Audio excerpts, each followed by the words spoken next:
In this video, I'm going to take a look at a high-power cooling fan made by FOXCONN, which is amazing and insanely powerful. The Nocta A12X25 was once so-called the best computer fan. And yes, it's also got the new G2 version of that, which the design is a lot different. And, in the other hand, the THT2048HT made by Dell Electronics might be once so-called the daddy. But, this big FOXCONN fan now I'm going to show you might be better so-called the boss of computer fans. I'm a big fan of electric fans, especially brushless DC ones. So I've already collected a ton of brushless DC fans, and most of them are pretty powerful.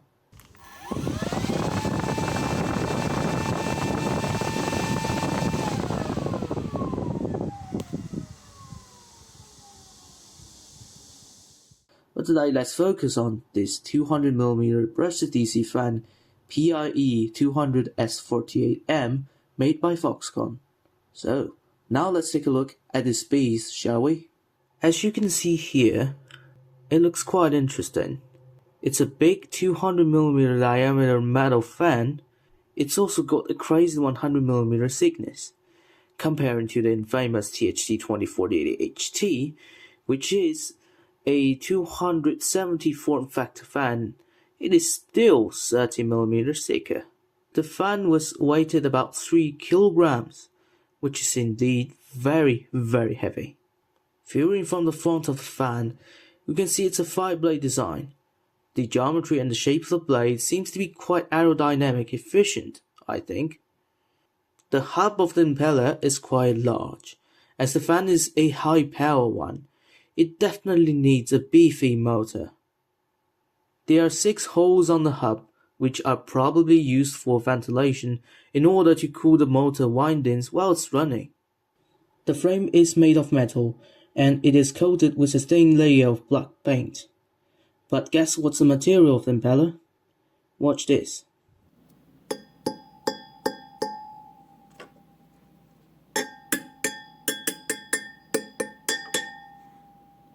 As you can see, it is clearly made of metal, not plastic, since the texture and punching sound is much closer to metal. It could be made from some strong metal alloy which needs to stand extreme stress, and maybe high temperature as well. Let's flip it to the air outlet side and see what we can find. As you can see, we can clearly see the label on the back and some guide vanes, which probably allows redirecting the airflow to make the airflow get straighter. Let's take a closer look on the label.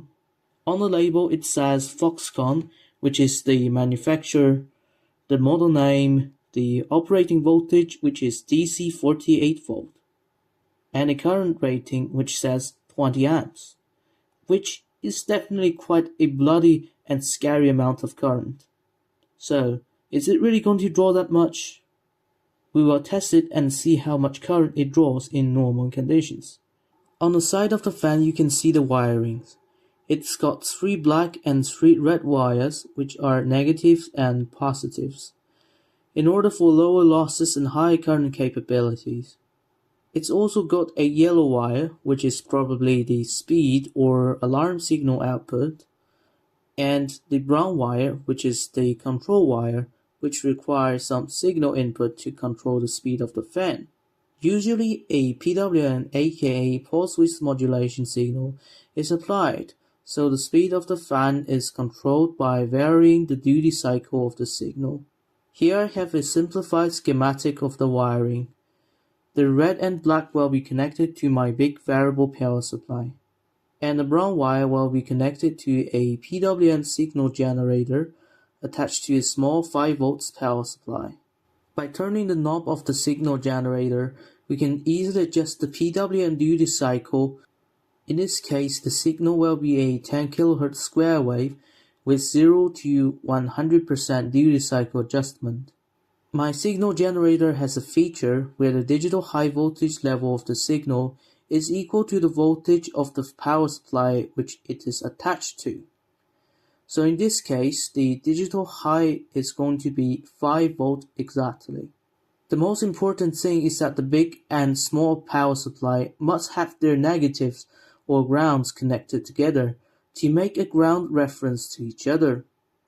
Otherwise, the PWM signal won't do anything to control the fan, and it would just run at top speed as soon as the fan is powered on. The yellow wire doesn't have to be necessarily connected, since it is just an output signal wire or tach output wire, where you often hear the term called open collector or open emitter configuration. If you really want to use this tach output function, it can be wired like this, but I'm not going to dive in details how it would work in this video. Now the fan has been attached to my power supply, which is on the left side. And there you can see I've also attached a PWM frequency meter. This one can adjust the duty cycle of the PWM signal, and hopefully that will help to control the speed of this. Okay, now let's test it and see how fast, how loud, and how much current and power it draws. And the way I'm going to hold the fan in place is going to be extremely dodgy, so never try this at home. But anyways, let's start testing it. I will slowly increase the duty cycle up to 100%, so let's go.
Unfortunately, I didn't have a proper non-contact digital tachometer to measure the RPM of the fan, but I found a clever way to solve. You see, as the fan speeds up,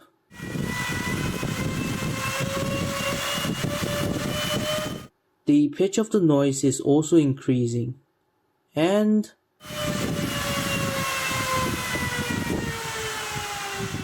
vice versa. So the fan speed has to be somehow related to the pitch of the noise. Luckily, we do have an explanation, as the term is so-called blade passing frequency. It refers to the frequency at which the fan blades pass the fixed point, interacting with air and creates pressure pulses. The frequency of the pressure pulses is exactly the reason for the tone of voice or tonal noise for fans. According to this formula, we can easily spot the relationship of blade passing frequency, blade number, and speed. In this case, we can easily calculate an estimate of the fan speed. I installed an app which helped me analyze the spectrum of the outer noise that the fan makes at high speed. The peak representing fundamental frequency of the noise is exactly the same as blade passing frequency, which it shows about 700 Hz. Using the formula I mentioned before, it is estimated that the fan has a top speed of 8400 RPM. So in conclusion, this FOXCONN fan is roughly 100 RPM faster than the Delta ones, which is extremely scary. But to be honest, given the fact that the fan is a 200mm diameter big fan with large and heavy metal impeller spinning at such a terrifying speed, plus the fan pushes a ton of air almost blowing my camera away, it makes everything even scarier. So, this is it for this video. If you have an idea, please leave a comment below. In the next video, I would like to briefly show you this even crazier 120mm fan made by AVC that can actually spins up to 17,000 RPM and draws about 500 watts of power. This is Lindor Ren, and I will see you in the next video.